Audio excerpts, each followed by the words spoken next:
Well, hello, everyone. This is Rudy Giuliani, and this is the Rudy Giuliani Show here on a relatively warm New Hampshire evening.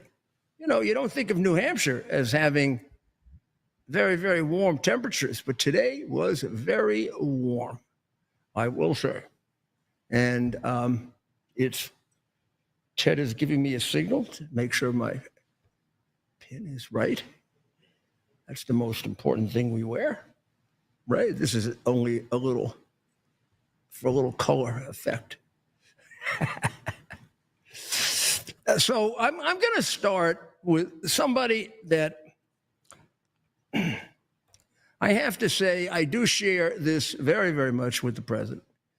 And I don't know that we even talked about it all that much when I represented him or in all the years that, you know, we've had this mutual situation, I guess, being persecuted by these people. But I would say it's very hard to say who do you disrespect the most? Who do you think is the worst?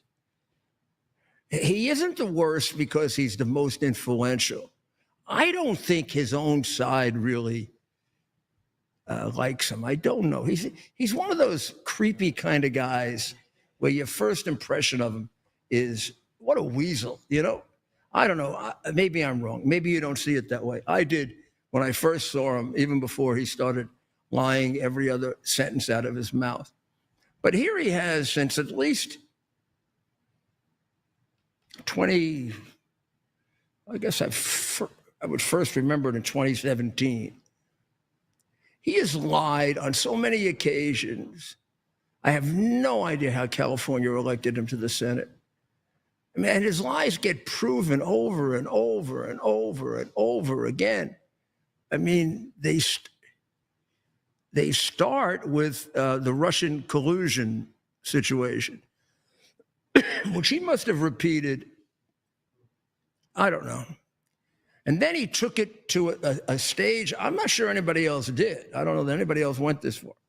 He once on the floor of Congress, but then he repeated it on a television show, which would make him not immune as a result of this. He said he had witnesses plural, that were direct witnesses against Trump proving Russian collusion. Now, that was, I think, in 17 or 18. Okay, so now we're at least 7 years later. These witnesses have never been named. They've never shown up. There is no hint of them. $100 million has been spent investigating this hoax. We now know that it was paid for by Hillary Clinton, that she paid for this made-up allegation. It's made up out of, as they used to say, whole cloth. There's no substance to it. Trump didn't fool around with Russians, spend any time with Russians. He wasn't on the side secretly meeting with Russians, nor was I or Cohen or anyone else. In fact, Cohen was falsely accused of meeting with Russians in Prague. It turned out he had never been to Prague, and that's one of the main areas that would help prove the perjury and the lying and the skullduggery and conspiracy of James Cardinal Comey. So the Shifty one, who I mean, in my book, I think I explain how you could put him in the RICO case. I've done other analysis of other. The RICO case there is very much built on the Biden money that he got from Ukraine, that he got from Russia, that he got from of course, from China and several other places. But you could go another direction here. You could start with the invention of the Russian collusion, which probably goes back to 2015, in which Brennan and Biden and Prince Obama are involved. And when Shifty Schiff said he had direct witnesses, he was just making it up, Now, what is he making up? He's making up a false allegation to support an impeachment. And then he continues it after the FBI had disproven it. He knows that. He's on the Intelligence Committee. He knows the FBI found, in the words of an equally dishonorable partial human being, Struck and Page, the boyfriend of the girlfriend, who said after their quick investigation revealed what should have been just stopped at that point, that would be about $90 million before it was wasted. There's no there, meaning there's no proof. Of course, there was no proof. It was made up. It was made up, a lot of it in Ukraine, a lot of it by looking in the mirror and attributing to Trump what they did. I mean, they had the Ukrainian government collude in helping Hillary get elected, to the point where the Ukrainian ambassador endorsed her. She got a fortune from Ukrainians. Schiff isn't part of all that. Then Schiff, when the whole thing falls apart, Schiff comes up with a new one. The new one is the old quid pro quo, that Trump extorted Zelensky when he first got into office, wouldn't get any money for the military if he didn't investigate Hunter and Joe, and that it was put as a quid pro quo. It was either bribe or an extortion. And he, Schiff, had a witness who was going to testify to this whole thing within the next day or two. Trump then puts out a readout of the conversation between him and Poroshenko, and there's no mention of any money. In fact, this whole issue with money didn't come up until about 3 weeks later. It wasn't even on the table at this point. So there's no way that Trump could have even have thought about it, much less mentioned it. There's no extortionate language. The only thing he does is he asks in a relatively low-key way if he would look into it, because a lot of people have questions about this very, very untoward conduct by the Bidens. He doesn't demand it. He doesn't offer anything. He doesn't deny anything. There's no quid or quo. And the witness that Schiff promised that he had, who wrote the letter, who he was going to make public, now disappears ad infinitum. To this day, Schiff won't tell you who it is. I'll tell you who it was. It was Chiarella. Chiarella worked for Biden in the National Security Council under Obama, and then stayed in the bathroom when the guard was changed and remained there under Trump. And in fact, was involved in encouraging Ukrainian police officers and detectives and prosecutors to try to dig up dirt on Donald Jr. and on Manafort. And then 3 or 4 years later, in his continuing quest to destroy Trump, he made this charge about Trump illegally pressuring Poroshenko, when in fact it was Biden, not Poroshenko, it was Zelensky, when in fact it was Biden who illegally pressured Poroshenko and got paid money for it. Shifty Schiff then disappeared and never again mentioned that group of lies. We could go on and on. He lied over and over again about January 6th. I certainly would put him on my group of suspects of people who manufactured January 6th. And he has said many times that Trump has threatened him with being prosecuted for treason. I assume that's right. I literally don't remember Trump saying that. I've said that he should be prosecuted for treason because he was one of the ringleaders in putting together a completely false story to remove a lawfully elected president. And now I'm going to play something. in a short while so that you can see how he lies about this. But before we get there, he made a wise ass comment. I think it was yesterday. He's got some guy, who tries to come up with little one-liners for him. He's not that sharp, and he's like the nerdy guy in Brooklyn that I used to have to protect because I was sort of a protector because all the guys would want to beat him up. He said, well, Trump was always saying that he was going to get me for treason. What a mortgage thing. Look at that. I guess I should be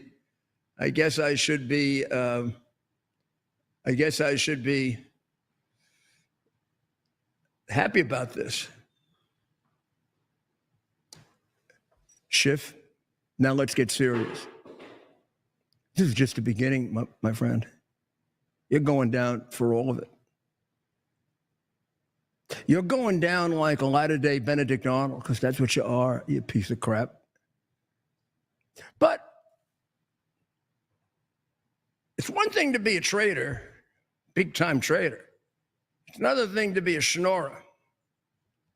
You know what a schnorrer is? A schnorrer is Yiddish for a guy who, will sell himself for nothing. A few little scraps. Here's a couple bucks. Jerk off. Go do what I want.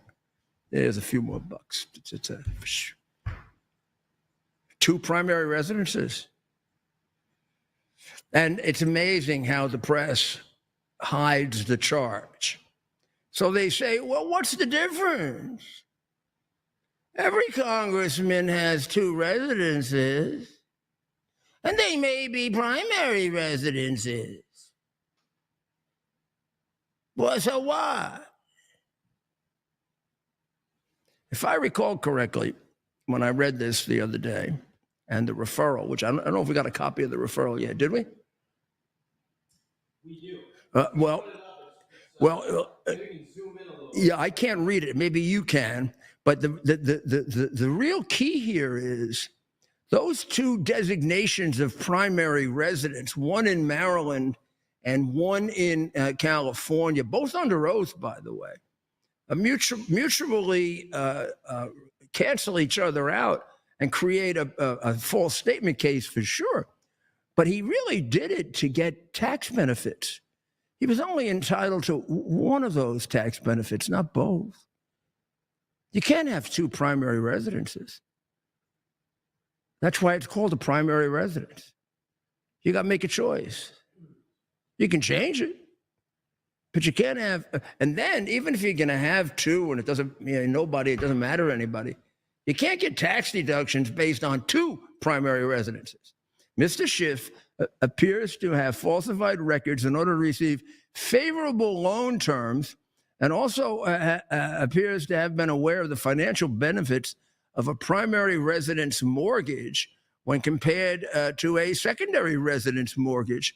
As a spokesperson in 2023 told the media outlet CNN that Adams, California, and Maryland residences have been listed as primary residences for loan purposes because they are both occupied throughout the year and to distinguish them from a vacation property.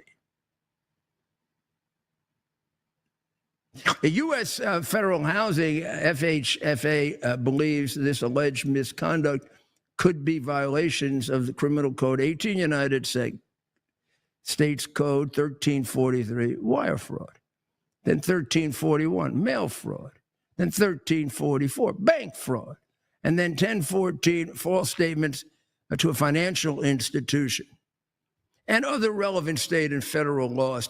Take a look at the tax laws, too. There are, unfortunately, too many examples of individuals who commit fraud or mortgage fraud. Just last year, a federal jury convicted Marilyn J. Mosby of Baltimore, Maryland, on the federal charge of making a false mortgage application when she was Baltimore's city state's attorney. relating to the purchase of her property in Florida. Just a month ago, after the hard work of our agencies, IG and DOI, a St. Louis man pled guilty to fraudulently obtaining home mortgages. As always, we look forward to cooperating with the Department of Justice and ensuring, that home buyers aren't ripped off. Well, I don't know. I mean, it's about as clear a lie. I mean, it's about as clear a lie as you can get. What's your primary residence? Maryland.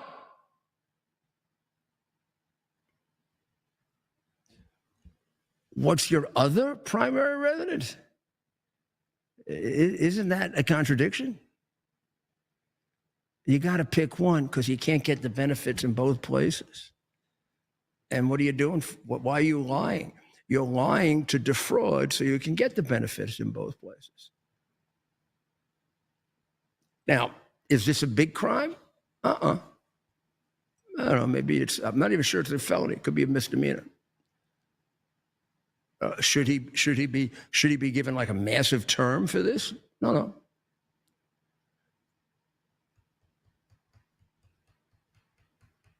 Should he even go to jail for this? No. Should be convicted of it, though. He should be on probation. I mean, I would think a person who does this, certainly not a congressman who does this, ordinary citizen, first offender, and I'm assuming Schiff is a first offender, would get a walk on this. Maybe he'd get a charge, but you wouldn't incarcerate on something like this. And I do not believe in incarcerating for reasons other than what you were convicted of, unless you're a danger to the public. He's a danger to the republic, but not the public, I guess. So I would say he's not looking at jail time for this, but he is looking at a conviction and hopefully an expulsion from the Senate. And then when we sentence him for all of the fraud that he conducted in order to remove a lawfully elected president and to prevent the election of a lawfully elected president, that's when then he's no longer a second offender, a first offender, and we can put him in jail for the amount of time that this criminal belongs in jail. This is a very bad guy. I think I warned you of him. I think Ted can corroborate this way back at the beginning, that I found him to be the single biggest liar on the committee. But it's interesting to see that he's a little weasel also. For a few bucks, he'll sell his soul. I mean, he'll sell his soul apparently for anything. So I have a picture here of his house. I have a picture of his house in Maryland. But I don't know. We got a little something we can play. I mean, I think he would be a terrific guy if he took the witness stand. I think this guy would convict himself. Don't you think, Ted? We couldn't have known, for example, people were lying to Christopher Steele. What? So it was proper to investigate them, to say that we should have foreseen in advance that some people were lying to Christopher Steele, which is impossible, of course, to do. Adam Bullshit on The View saying that there's no way we could have ever predicted anyone lying to Christopher Steele, except for everybody knew. Literally everybody. That's like a kid coming into the house with chocolate smeared all over their face, and you ask, who ate this chocolate? Thinking, well, we have to investigate all of the options. Nobody could have known that it was Jonathan who has chocolate smeared all over his face. No. I don't know. We could play, it's not worth it. We could play lie after lie after lie after lie after lie after lie. I think Ted will, in our own personal conversation, Ted, can you think of anyone that we have less respect for than Schiff? I mean, isn't he the... tell me if you disagree, because I'd love to hear that. Isn't he like the kind of weasel that you met all exactly? All he reminds you meet a weasel like this, right? And you just stay away from him, right? A slippery weasel. And somehow California elected him senator. Yeah, I mean, figure. Bizarre. Imagine being such a schnorrer means a low, very like a bottom-dwelling crook. That's not Hebrew. That's a Yiddish for a bottom-dwelling crook, a schnorrer. So that's true. We didn't get you for treason yet, but Shifty Schiff, I think we will, because you ain't all that careful. And you were a prosecutor, and you make a big deal out of that. It's an embarrassment to me, because I was a real prosecutor. Ukraine and Putin is getting complicated as hell, but you have to expect that it would be. First of all, you should know that this guy is still, Putin is still conducting attacks with abandon. This is not, this is really, he hit my favorite city. You know, my favorite city, of course, is Kharkiv. He hit it with 17 strikes the other day. I think last night, 20 minutes after midnight. I don't know how. I guess they wouldn't let me travel. I don't think they'd let me travel to Kharkiv. I don't think so. But I really would like to see what it looks like now. It really was a darn pretty city. It's on the Russian border. It's and it was a very partisan Russian city for quite some time until Khrushchev attacked it uselessly. He probably could have had it for the asking, and he's turned it against him now forever by killing so many people and paralyzing the mayor and doing other things. 17 strikes in just 20 minutes. It's been hit by so many. It's been hit so many times. I don't know what the heck is left of it. I wish we could get some pictures of it. I mean, I can show you it on a map, and I can show you the destruction. I don't even feel like looking at the destruction, to tell you the truth. But I mean, let's face it. This place has become a symbol.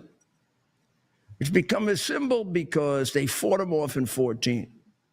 So if you notice the land bridge, the famous land bridge that the murderer established for himself, the murderer is Khrushchev. The land bridge does not go up as north as Kharkiv. He was never very proud of my friends in Ukraine, because they are my friends. I work with them.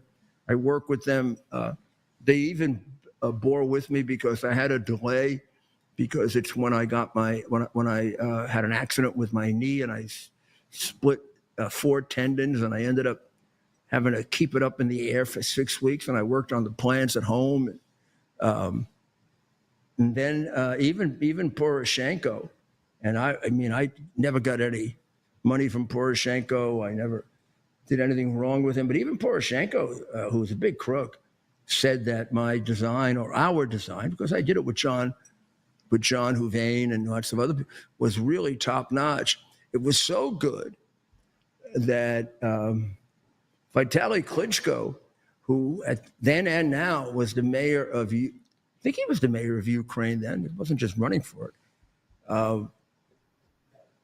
Pardon me? Kyiv. Mayor of Kiev? What did I say? Kharkiv? Mayor Keen was the mayor of Kharkiv. Mayor Klitschko was the mayor of Kyiv, and for some time. And he somehow, well, because we're good friends and I was his lawyer, he found out about my plan for Kharkiv, and he wanted it for Kyiv. But he couldn't afford it, so he brought me to see Poroshenko, even though they were not really allies, they had been for a short while, and they had broken. But at the same time, they both had a mutual interest in such a center in Kyiv. And Poroshenko was going to approve it. And then I don't know what happened. Maybe we weren't offering bribes. I never did. Never did. I did business in places where you can only do business if you offer bribes, and I did not. And in places where they even suggested just the slightest bit of it, I walked right out.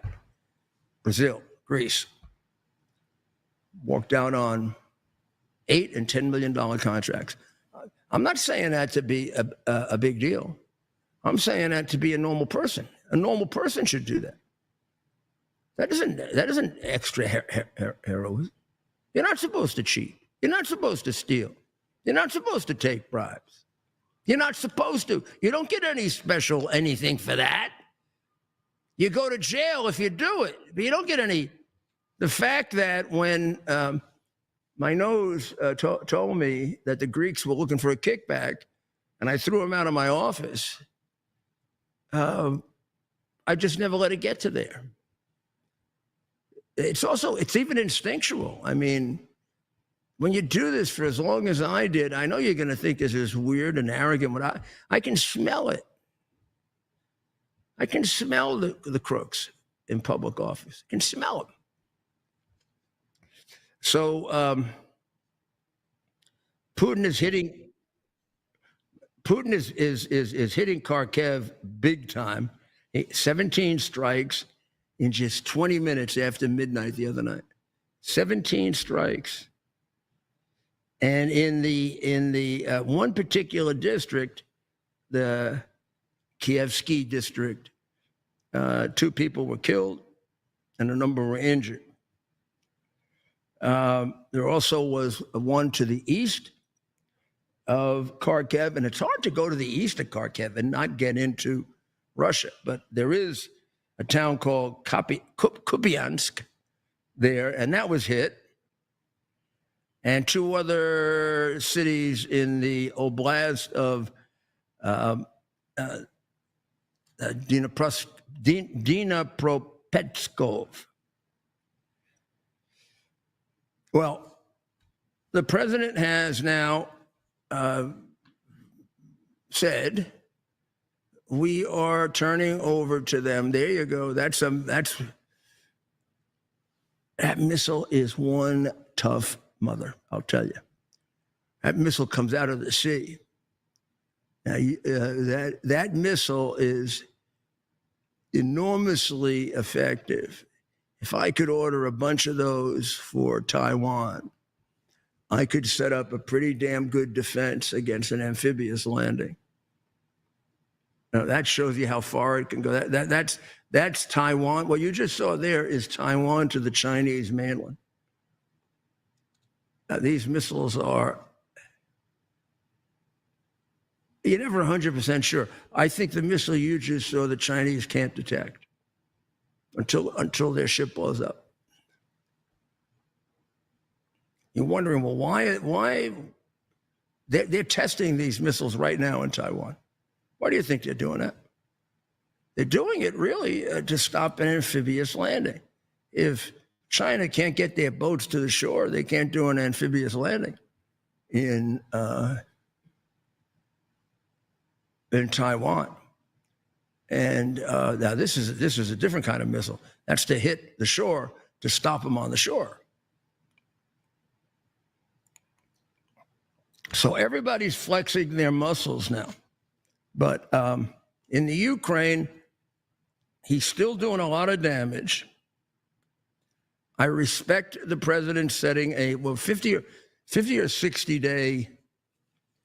Is it a 50 or 60 day tail on the massive sanctions, on the secondary sanctions? 50? 5-0. Well, the secondary sanctions are in some ways more devastating than the military weapons. And I'll tell you why. Unless we were talking about a nuclear weapon or a bunker buster or something really, super beyond this world, super. Because the secondary sanctions done right are the equivalent of that economically. And Russia's not in good shape anyway. Look, they've lost bare minimum 400,000 troops. They got about 1 million injured. They don't have an endless population like China. They have a military that is mediocre and now decimated. And they have a country that is already war weary, and they're not fighting a war with anybody except Ukraine, who's given them one hell of a hard time. And you say, well, with American and European weapons, true to a point, we haven't given them the really best weapons until now. Until now, we're giving him the Javelin and the Jupiter and the weapons that can go well into Russia and create havoc. Hopefully, the Ukrainians, as they have in the past, like the Israelis do, focus it on Russia's military response. I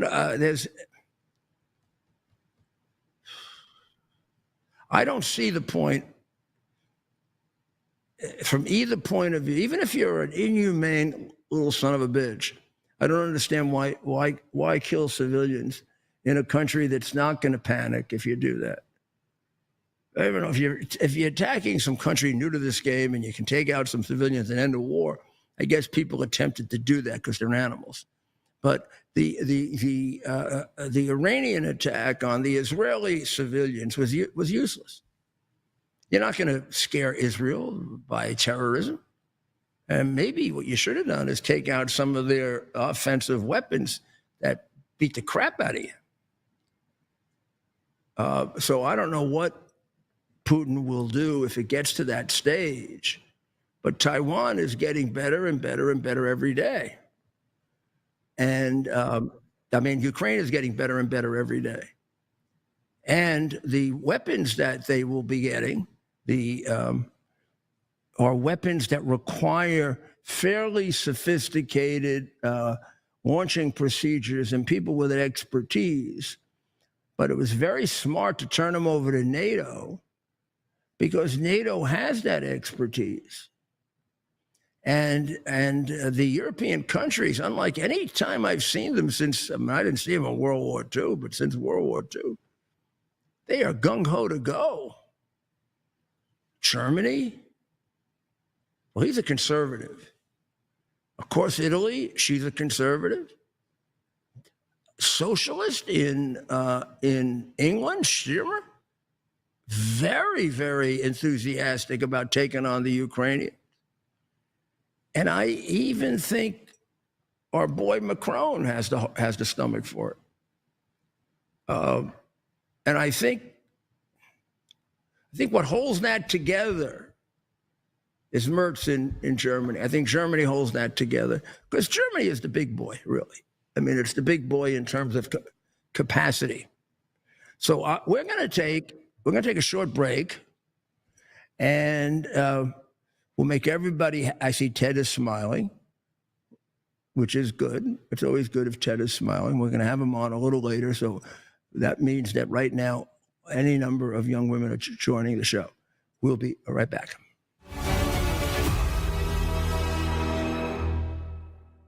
Whether it's being a weekend warrior or spending time with your family, feeling your best is the key to doing the things you love.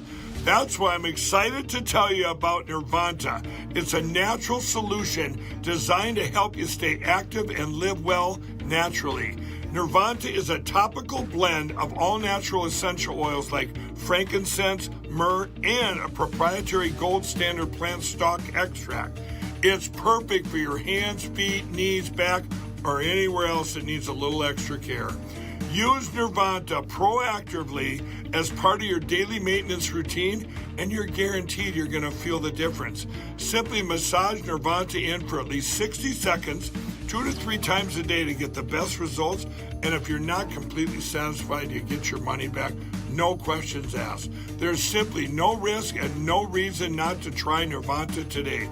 Right now, you get 15% off with code Lindell exclusively at NirvantaHealth.com. So stop reaching out for that medicine cabinet. Get Nirvanta instead and experience the difference. Go to NirvantaHealth.com. Use code Lindell to get 15% off today. Nirvanta Health. Live well naturally. Friends, we all know the truth. Big Pharma and the federal bureaucracy have made a mess of healthcare in this country, and boy, that's an understatement. President Trump signed an executive order to bring prices down, and that's a great step. But we know that real change takes time. There's one pharmacy that is already stepping up. I want to tell you about All Family Pharmacy. They're not waiting. They're taking action now with a summer sale that gives you the power to take control of your health. Right now, through the end of June, you get 20% off site-wide, no insurance required. Did you hear that? 20% off site-wide, no insurance required. They work with licensed doctors in all 50 states, and they ship fast straight to your door. Whether it's ivermectin, hydroxychloroquine, methylene blue, antibiotics, emergency kits, or your daily prescriptions, this is a time to stock up. If you believe in medical freedom, if you're tired of waiting for someone else to fix things, do what I do. Take action.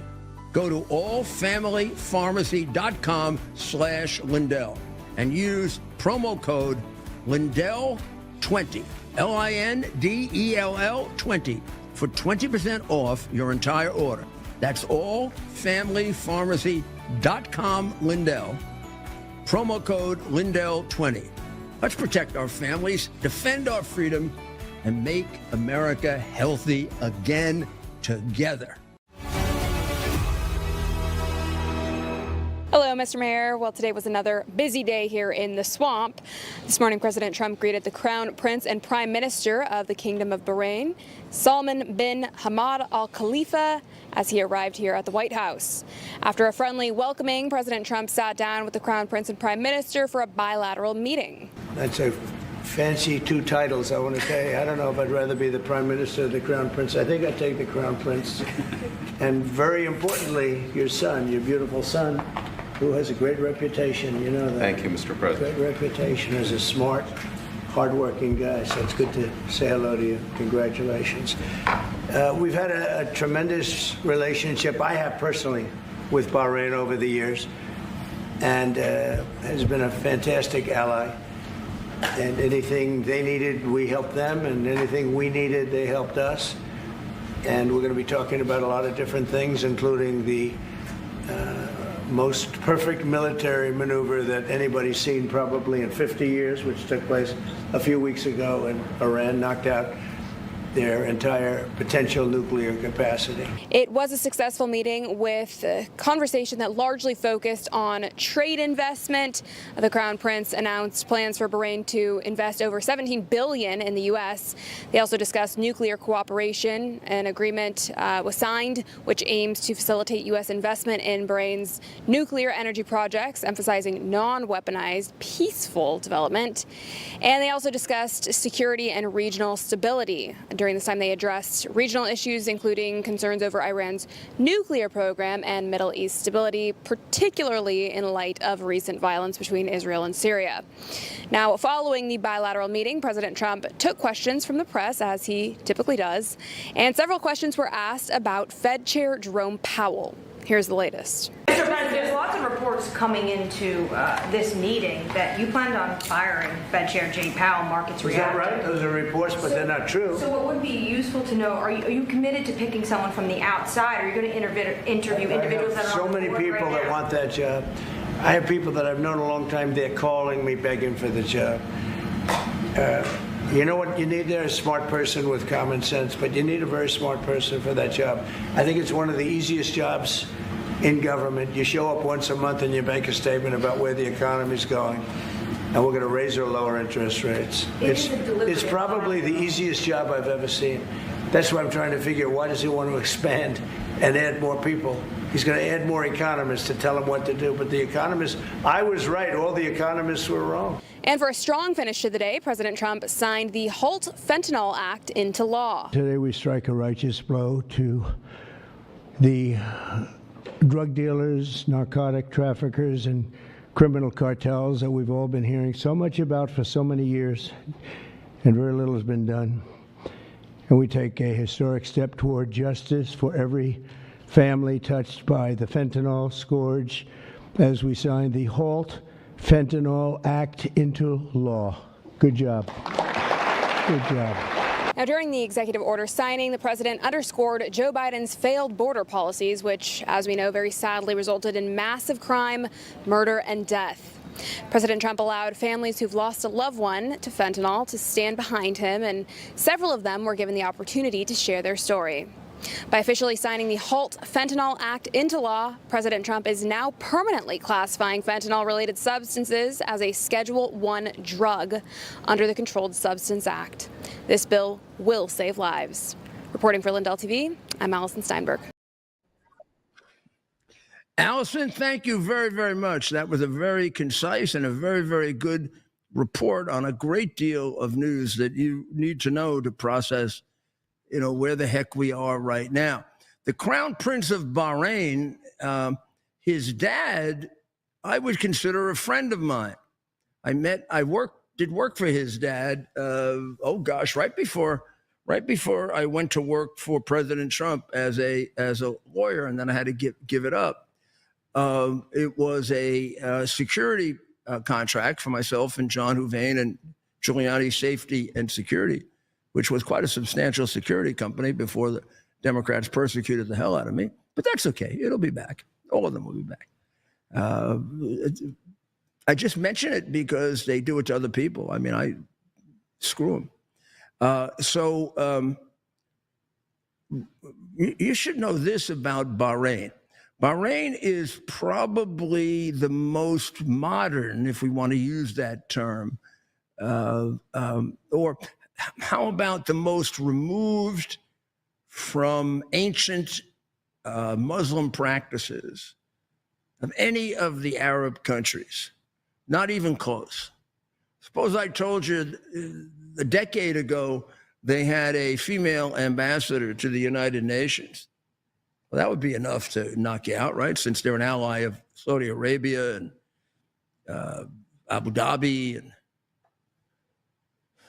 suppose I told you she was Jewish. That'd really knock your socks off, but it's true. Not only that, they have, or at least the time I was there, they had Jewish members of their inner cabinet that advises the king and the prime minister.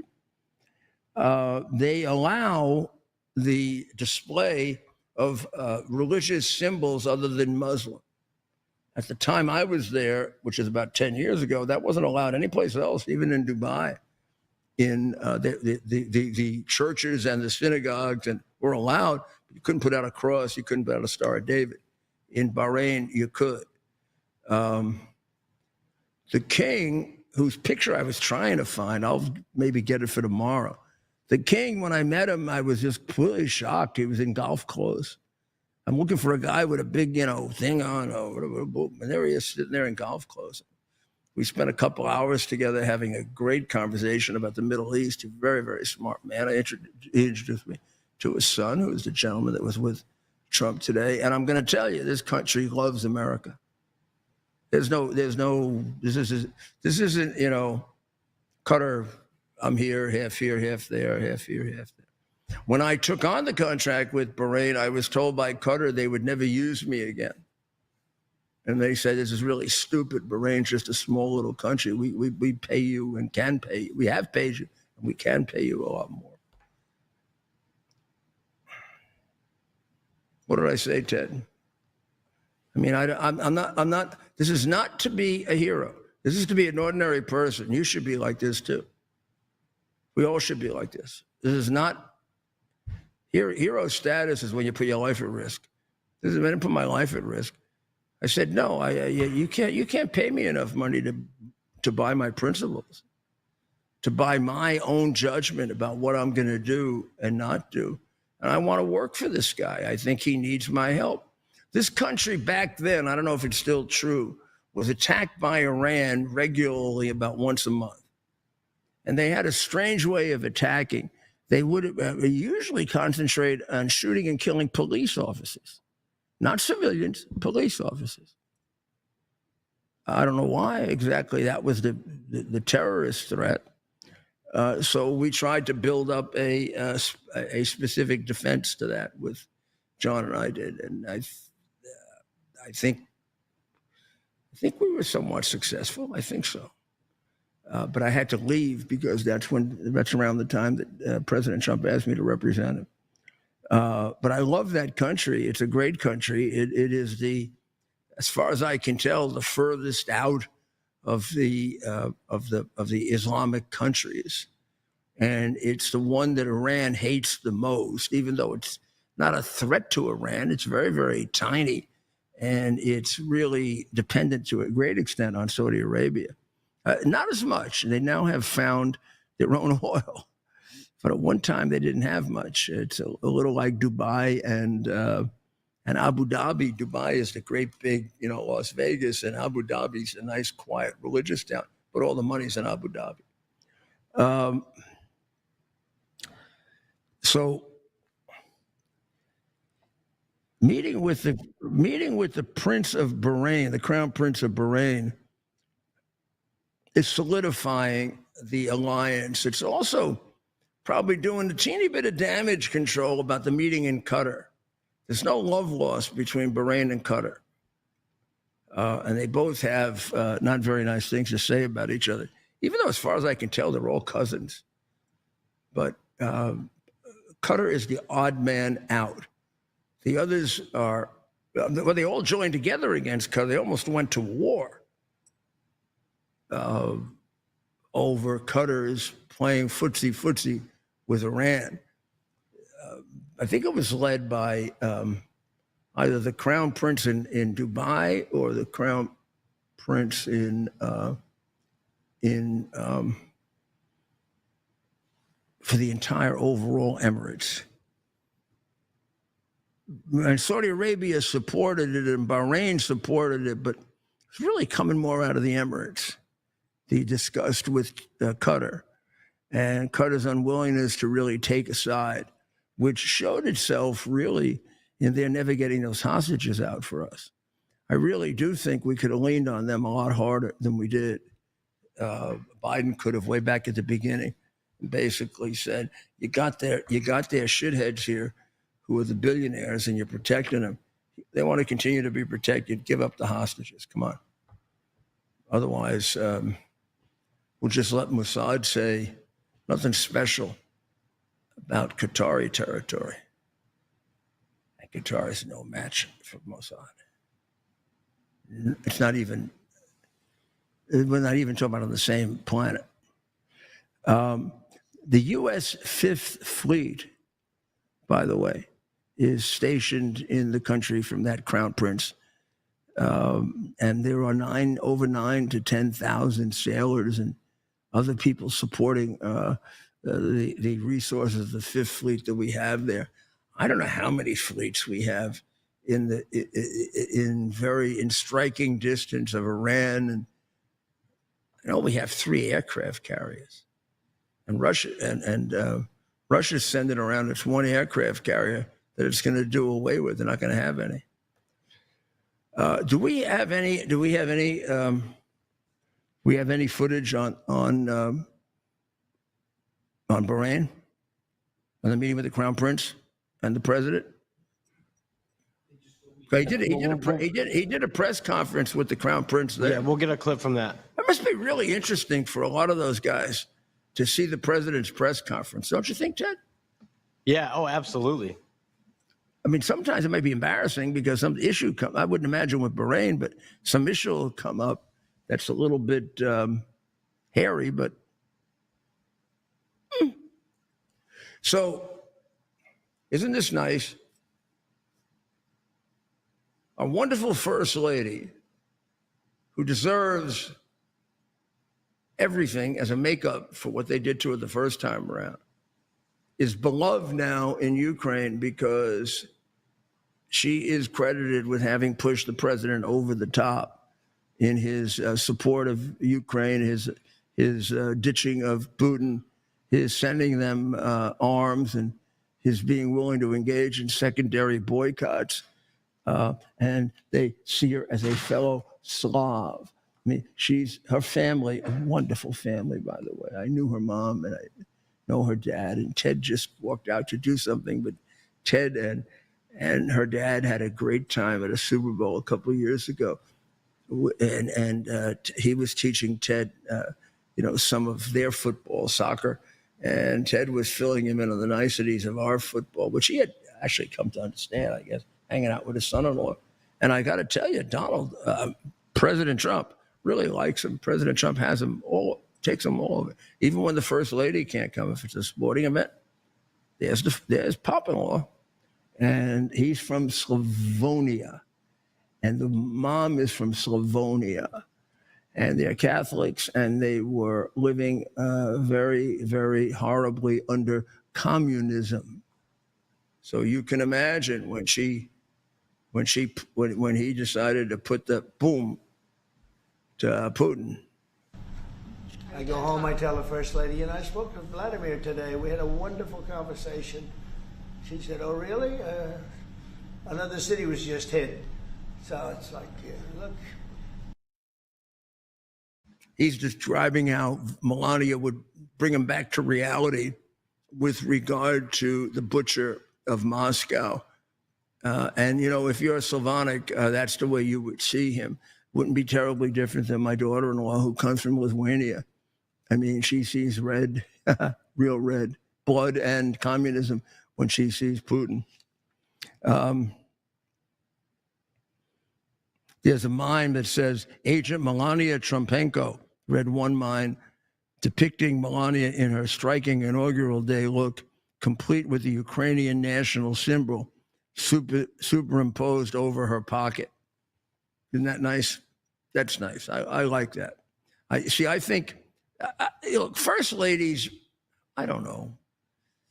They're entitled to something. It's really tough. Must have been really tough on her in that first, what do I say? It must be. I knew it. I lived through it.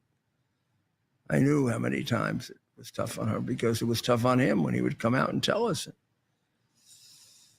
But she is one tough, smart, loyal lady. This woman speaks more languages than I can mention. And she's got very, very good common sense. And she is a great asset to us and to the president.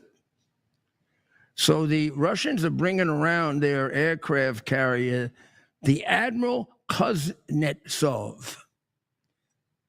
I don't know why it's their last aircraft carrier. I guess they still have submarines like the Hunt for the Red October, but they're not gonna have aircraft carriers. This one goes back to 85. It's been out of service since 2017, and they don't got another one.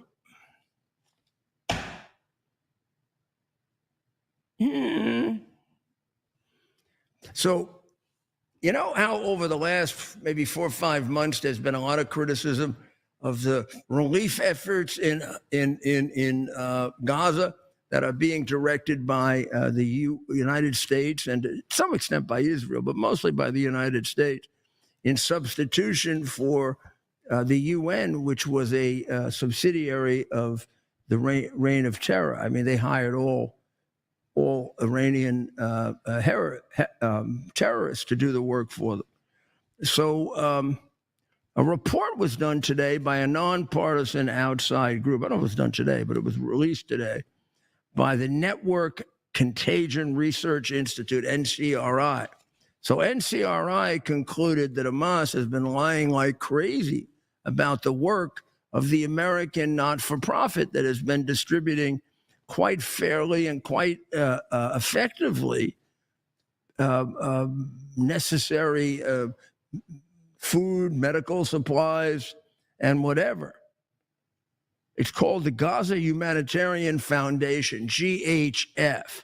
It's a State Department-backed initiative conceived under Biden. Wonder how it could be any good if it was conceived under Biden. It was conceived under Biden, but only implemented recently, and it's handed out more than 75,000 meals in the Gaza Strip. Now, they are attacked for not handing out the meals, for stealing the meals, for poisoning the meals, for doing every damn thing that you can imagine. None of which is true because they're being attacked by Russian and Ukrainian propaganda.